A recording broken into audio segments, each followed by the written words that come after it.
Hello, I'm so happy you could join me. You know, one of the questions that I'm most often asked is, how do you manage to work as hard as you do and still maintain your health and energy? Well, let me start off by saying that I truly believe a realistic attitude and a positive state of mind have contributed greatly to my ability to maintain these priceless gifts. As a very young child, I was introduced to the most fundamental concepts of health and fitness by my mother, who took me along with her when she joined a group of women who met once a week in Regent's Park in London to practice movement and exercise. The group was called the League of Health and Beauty. And I guess those words have remained in my mind ever since. Health and beauty. Wonderful words to aspire to at any age. And I made this tape because I really want to share with you some of my thoughts and some of the truths that I've learned about staying healthy and active. I think that we can take certain measures now, and incidentally, it's never too late, to maintain a fluid, graceful movement through muscular strength and mobility in our joints.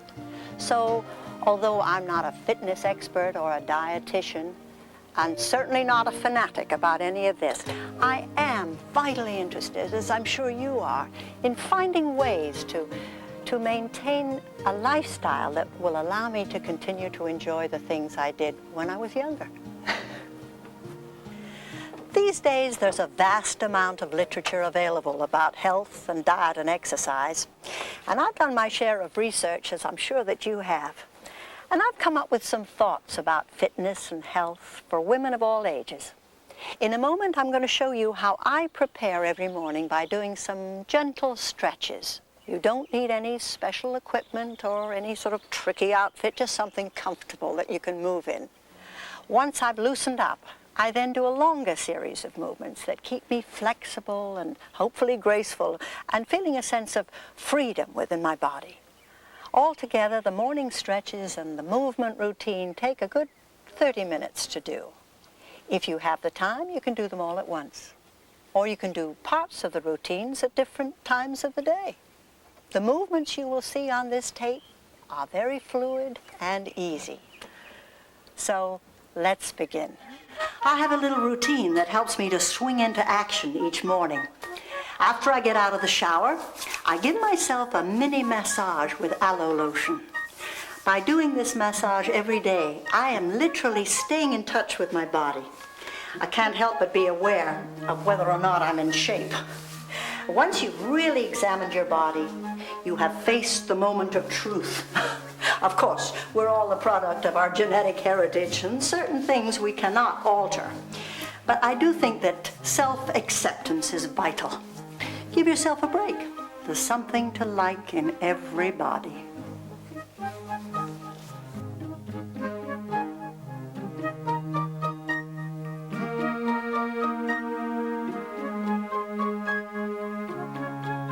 I take these few moments to focus on the day ahead.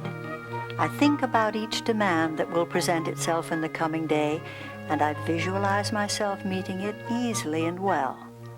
I remind myself that I'm going to try to live each moment with a sense of peace, harmony, and calm. After all, it is the dawn of a new day, and anything is possible.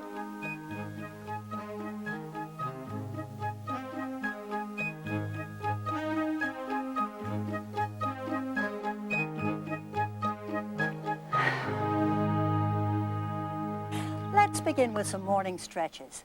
I like to think of these as my way of greeting the dawn. Inhale, lift your arms, and exhale as you lower them.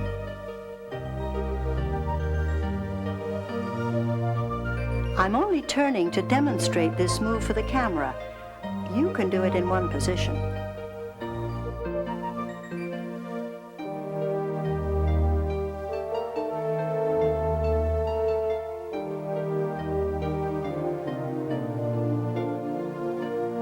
Take one more.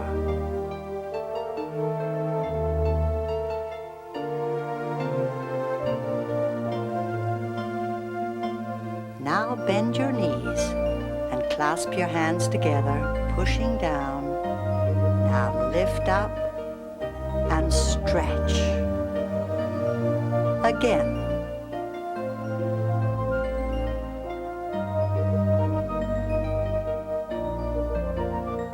Now open your arms and reach to the side. Don't arch your back. Feel that nice long stretch through your waist.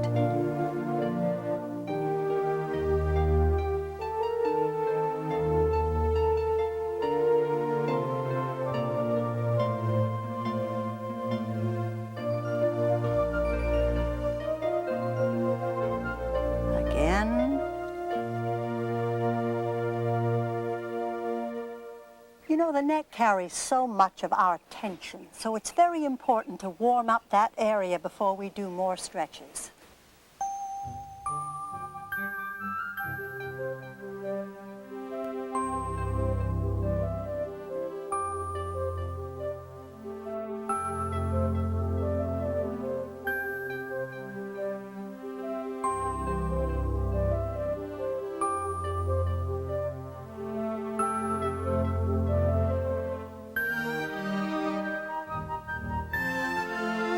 More loosening up for the neck. Sometimes my neck feels like a barn door when I do this.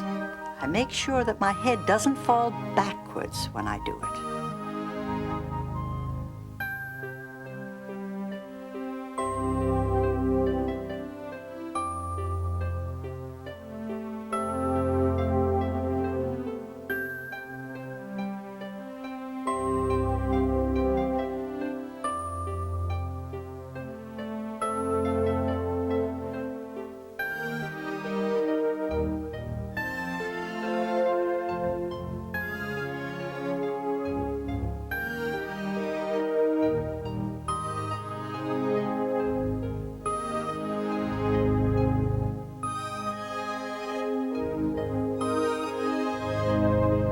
Circle your shoulder loose and easy. Tension settles in this area too. I catch myself so often with my shoulders hunched if I don't watch it.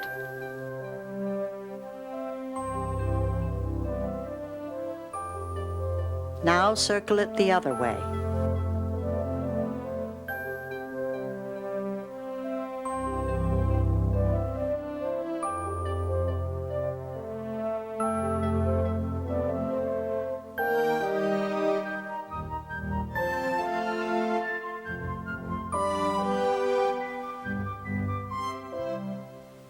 This next move is my own invention. I call it on-land swimming. It's really the breaststroke.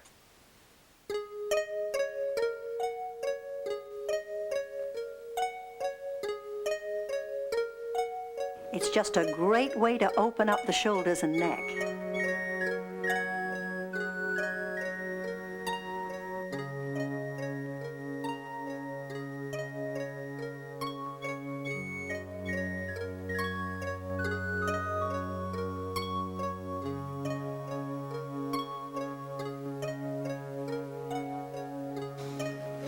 The backstroke is another swimming move that I really love to do. Reach back and let your head turn and follow your arm. About this time, I'm beginning to feel a great sense of release and exhilaration, and with that comes optimism for a good day ahead. I make a concerted effort to banish any destructive attitudes I might have had about the day in front of me.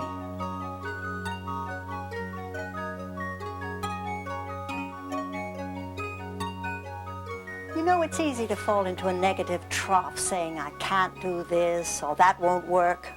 I've learned a trick that I use. If I do have a negative thought, I quickly say to myself, cancel that. I'm going to expect the best. Any good-sized bath towel will do for this next stretch.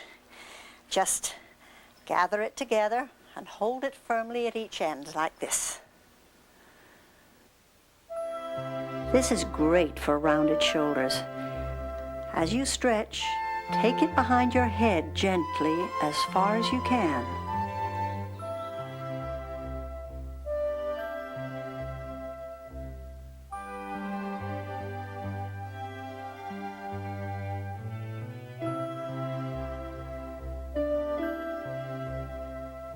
Turn your head to the side as far as it will go, and try to keep your chin level.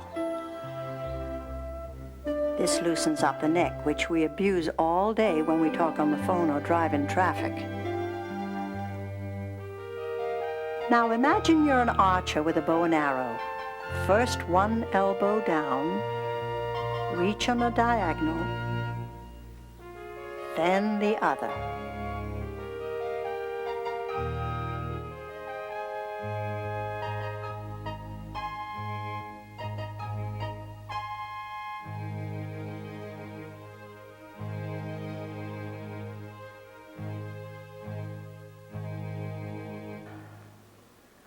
Go gently on this. It's a nice, slow twisting action.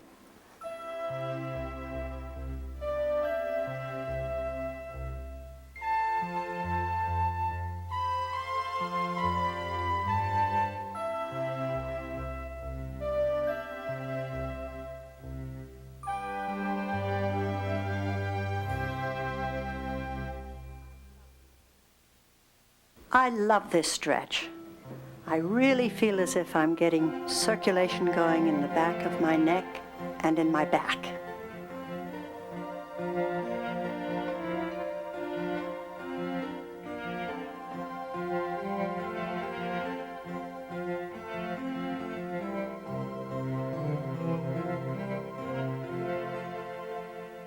Now, if you have trouble getting your hands together in back, try using the towel. So, if you feel any discomfort in your back, don't bend very far.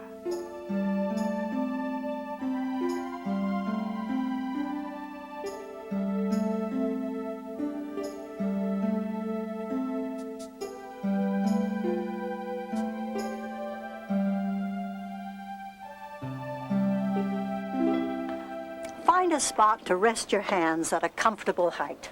A counter or the back of a chair would do. Start slowly bending your knees. Bring your chest toward the floor. As you come up, keep your arms straight. Keep your heels on the ground so you can feel a stretch in your calves. If this makes you dizzy, stop and only go part of the way. This helps to keep your back supple and strong.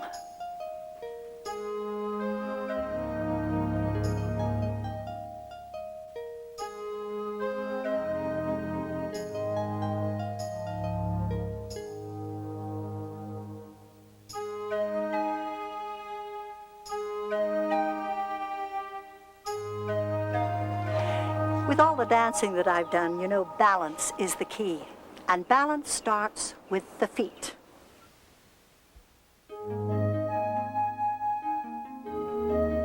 Roll the feet as if you were giving yourself a foot massage, stretching the toes. Push off a bit from the floor. It's a bit like prancing.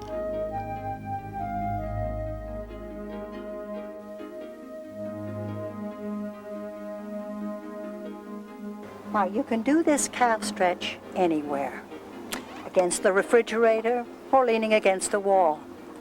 I do it whenever I think of it during the day.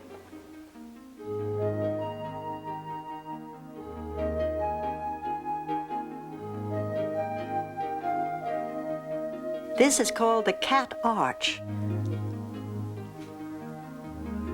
Lift up, let your back arch, and then round your back. Lift, round.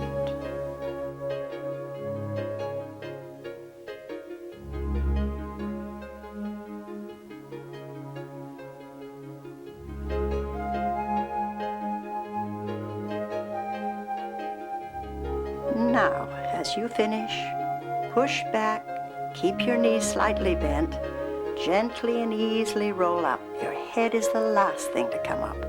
Lovely.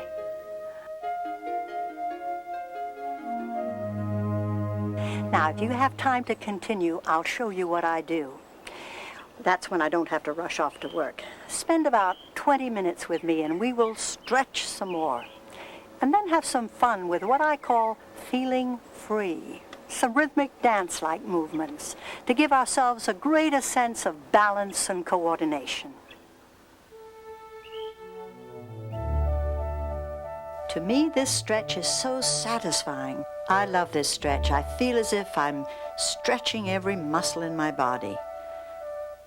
Stretching the body all the way down to one heel, as far as you can go. Relax. And then all the way down with the other heel. On the other side, stretching as hard as you can, pushing your heels down as you go. And reaching with your arm as far as you can.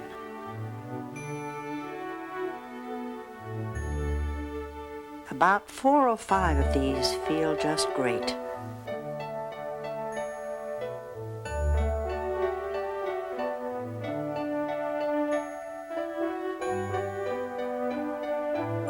I always think of knees up Mother Brown when I do this. Gently does it though. This may take a bit of easing into. Slowly let your knees drop, one side then the other.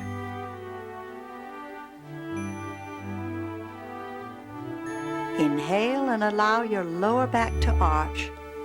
And as you breathe out, draw your stomach in, pressing your lower back into the floor. Lift your back off the floor and arching, pressing your lower back into the floor. Keep your knees bent. Now lift the hips off the floor, hold it there for a moment, breathe out as you roll down. Lift, hold for a moment, breathe out as you roll down.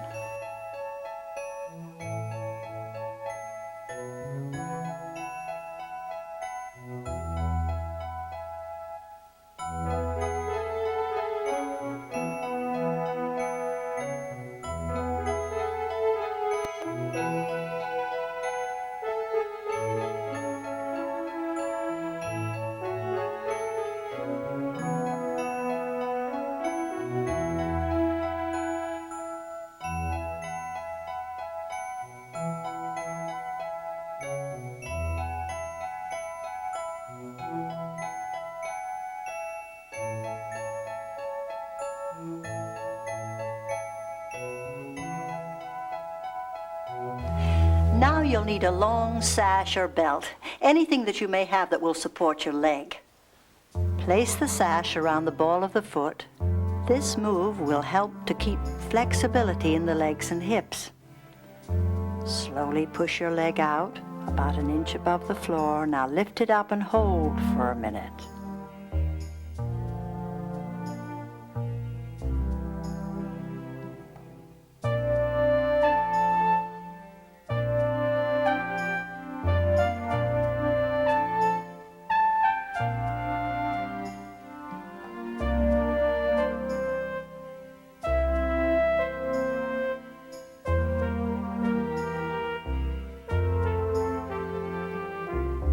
Now gently circle the leg.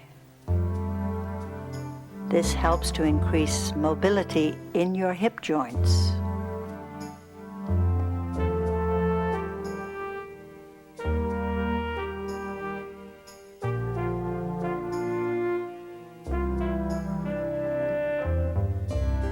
Now point and flex. Point and flex.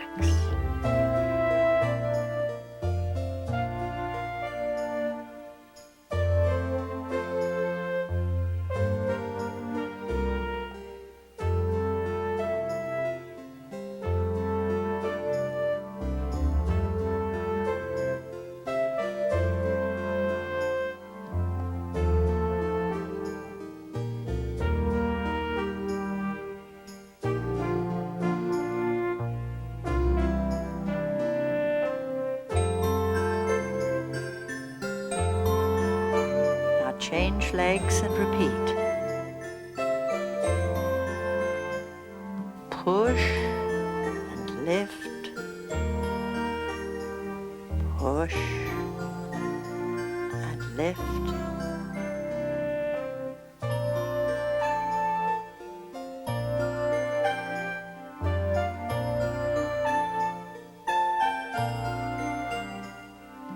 hold the stretch. Now circle your hip easily. Again. Now reverse the circle.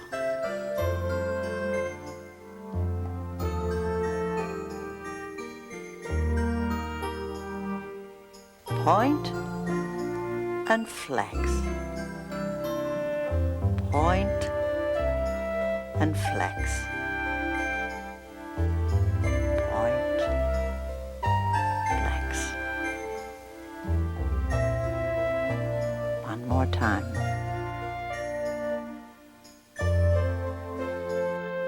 Now let go of the sash, roll over to one side with your knees bent. Open the arm and reach behind you.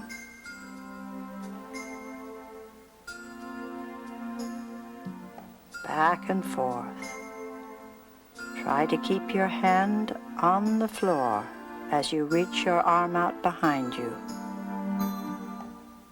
Turn your head and let your eyes follow your hand. This is a wonderful stretch.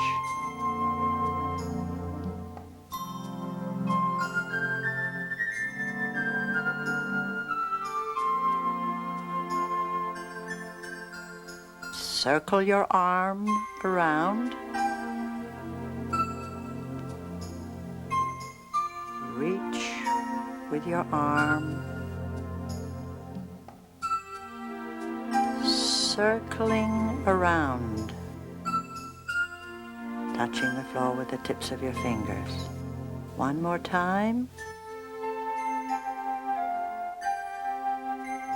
Now on the other side. This is a wonderful stretch. Your body's rolling slightly with you.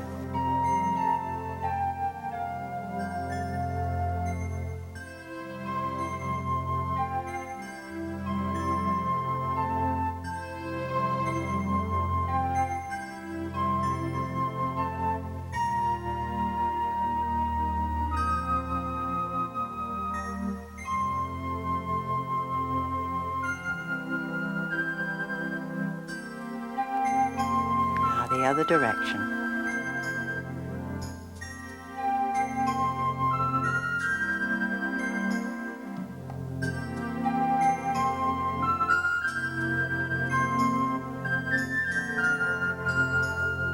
Up and back and around.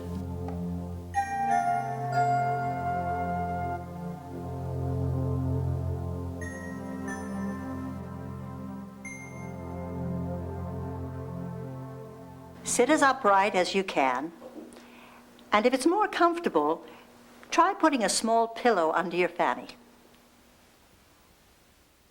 Legs apart, not too wide, just comfortable. Reach from the side, circle your arm, reaching, bringing up your other arm, arms down to the side back, and lifting your chest.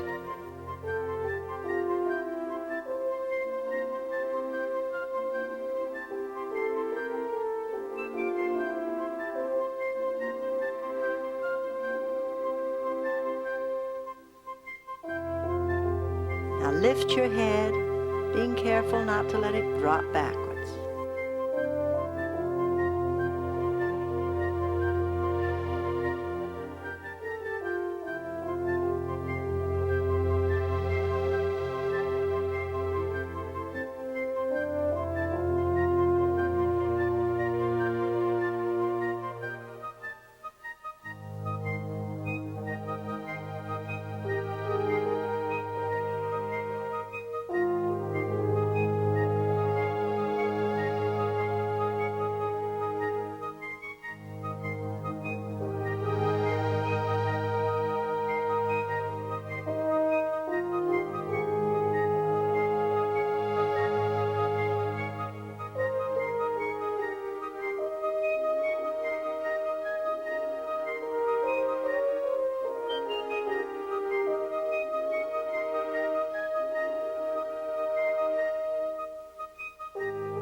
Rest is a great healer and energizer. If you're feeling under the weather, skip a day of exercising. Relaxation in a guilt-free mood will do wonders. Incidentally, this is a great way to rest. The back of a sturdy chair is good for this move. Stretching out through one hip, and then the other. And again, and again.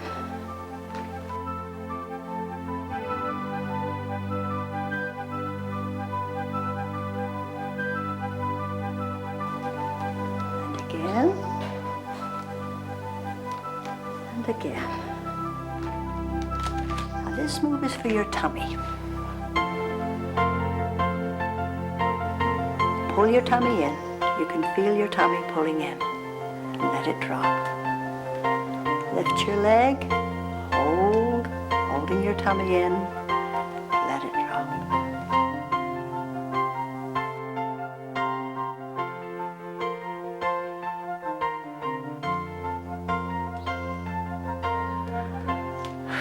Around this time, I usually feel an inch or two taller. You know, our feet and ankles take a beating in the course of a day, and circling them like this loosens them and gets the blood circulating.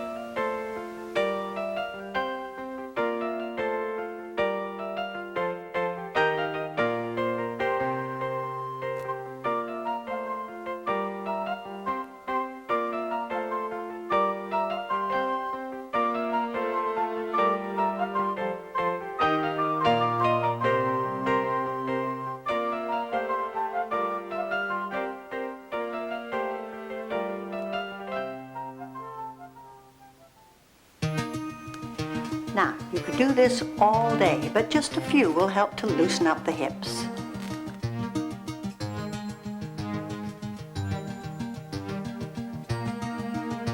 Your leg doesn't have to be straight for this. Let your knee be bent slightly.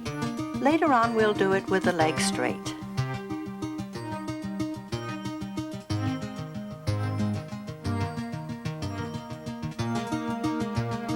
You've seen dancers do this movement a lot, I know.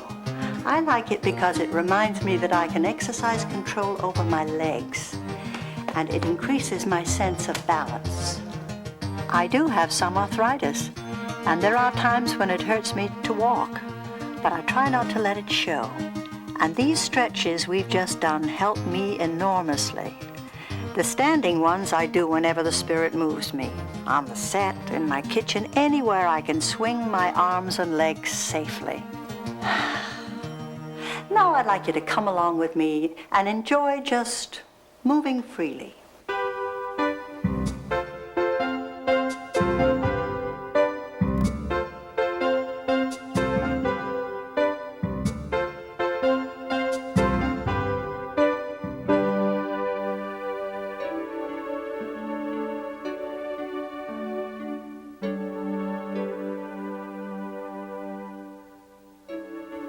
When I was a child, I watched Fred Astaire, Eleanor Powell, Ginger Rogers, all the great movie dancers.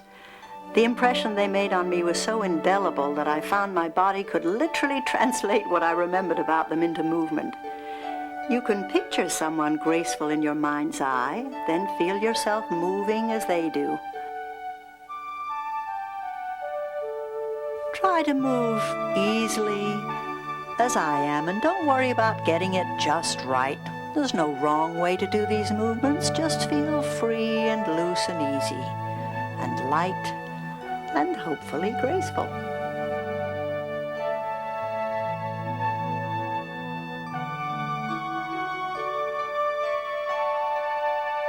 When I first began dancing as a child, the Isadora Duncan school of Greek dancing was all the rage, and we would prance around wearing those funny little tunics. But I appreciate now that gracefulness was the most important element of that dancing, and graceful movements have continued to interest me. Oh, in the 60s, I rocked with the best of them, but as I grew into myself, I went back to the movements that helped me to have good posture and move as if I didn't have a hurting joint in my body, which isn't always true.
Shakespeare said all the world's a stage and all the men and women merely players. And isn't it the truth? Whatever we do in life, we make our daily entrances and our exits, our mental and physical attitudes expressing our opinions and moods to everyone that we come in contact with.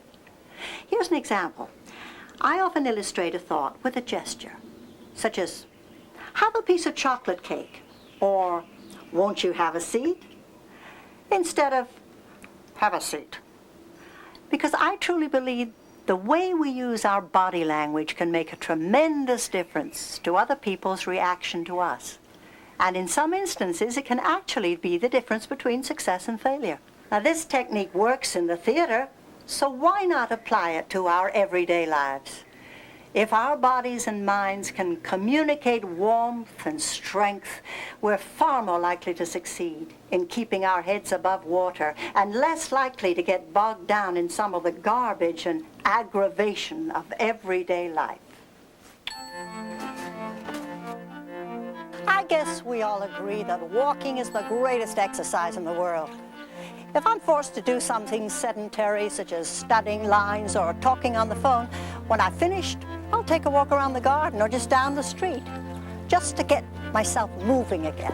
Even a short walk can balance those parts of the day when you have to sit. Thank goodness walking doesn't require any special gear, just a pair of comfortable shoes.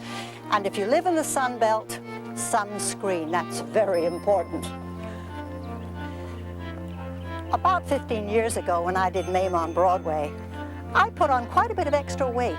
All the dancing that I was doing on stage wasn't enough.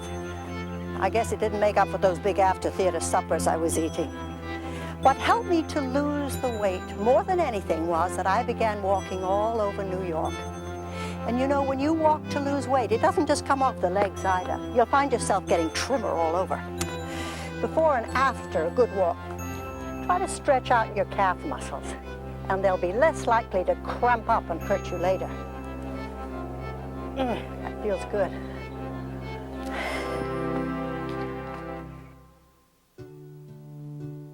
Oh, I love to cat nap.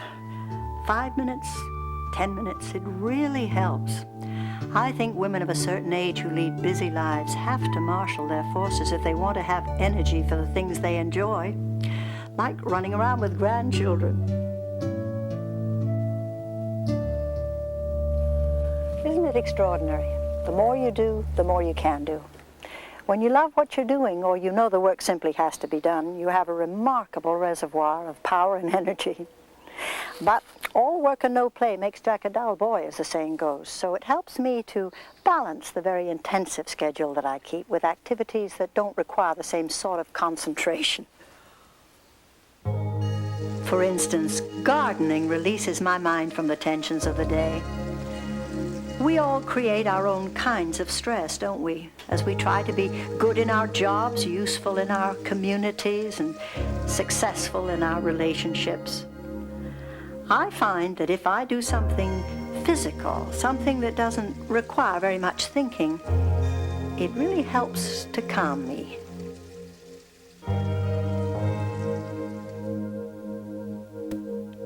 Sewing, you know, is an activity that requires a great deal physically, and I love it.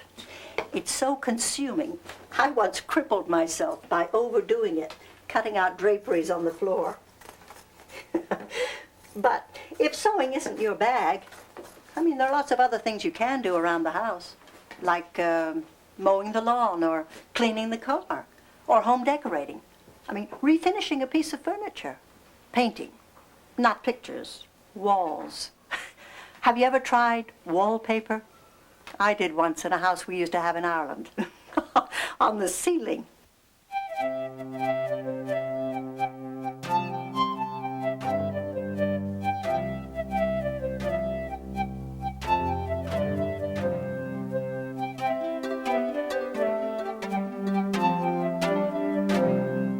I love to bake bread. I make one that we call Angie's Power Loaf. It's a yeast bread, and it's full of whole grains and the most marvelous things. And I love the way it makes the kitchen smell. Did you know that in researching the value of everyday activities, Doctors have proven that puttering is actually valuable for your health and contributes to your longevity.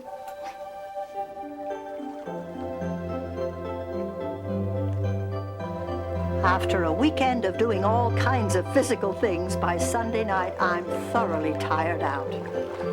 When you're physically exhausted, it's delightful just to climb into bed and sleep that peaceful, deep sleep you experience after being very active.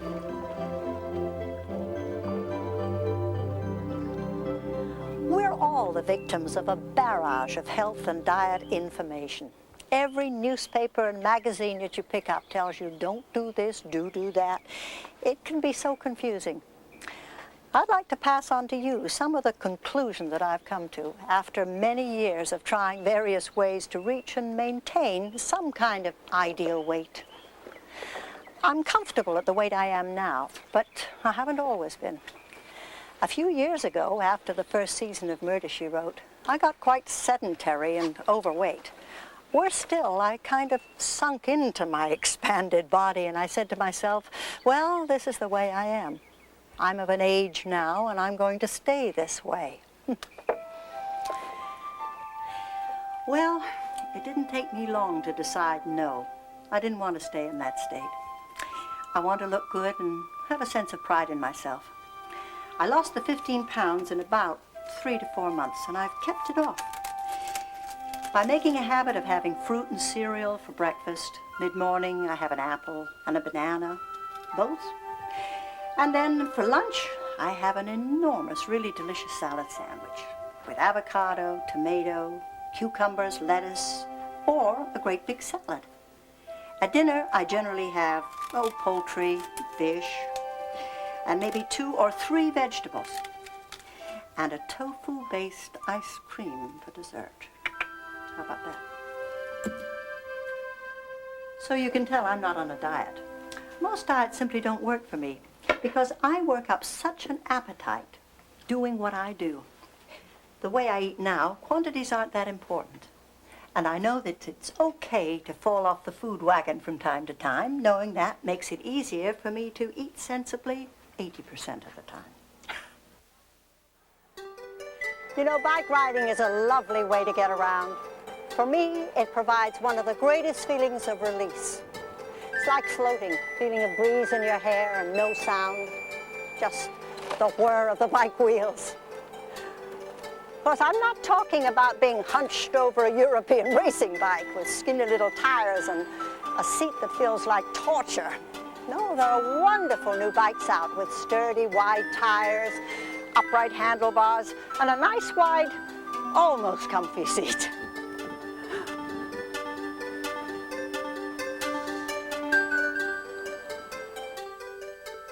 To tell you the truth, I cycle for pleasure. The fact that it's good exercise is incidental. Everyone says you never forget how to ride a bike, and that's true. But you can forget how much you used to enjoy it.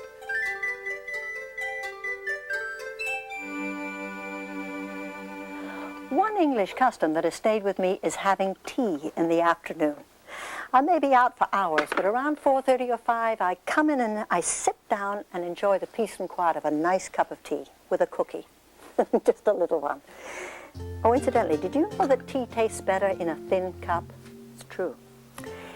I think a lot of the little ceremonies that we like to indulge in are really throwbacks to our childhood. I know that mine are. They are reminders of my mother and the way that she and my Irish grandmother did things. With certain ceremonies, we can recreate the security and comfort we felt as children. I'm surrounding myself with a sense of being cared for, even if I'm caring for myself. For most people, the lucky ones, childhood was a terrific time. And being mature doesn't mean that you have to let those memories go.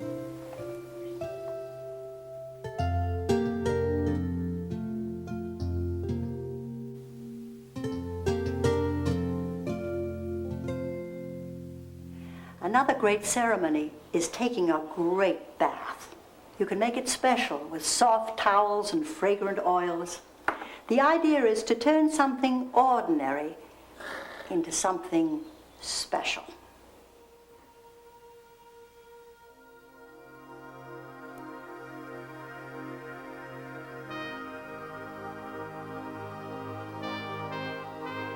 I think femininity and sexuality go hand in hand.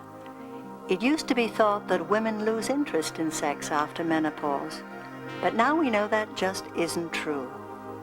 Obviously, both you and your partner are different than you were 30 years ago, but if you can accept the inevitable physical and other changes, you can keep romance in your life. I believe it's important for a woman to try and maintain a certain sense of mystery about herself. And I think that can continue to any age. It's so easy to give up or to get lazy. It's worth it to continue to present yourself as a woman of loveliness and dignity. A woman who feels good and knows she's looking her best. She'll continue to attract attention as a feminine, sexual person. The right kind of attention doesn't have to stop unless you want it to.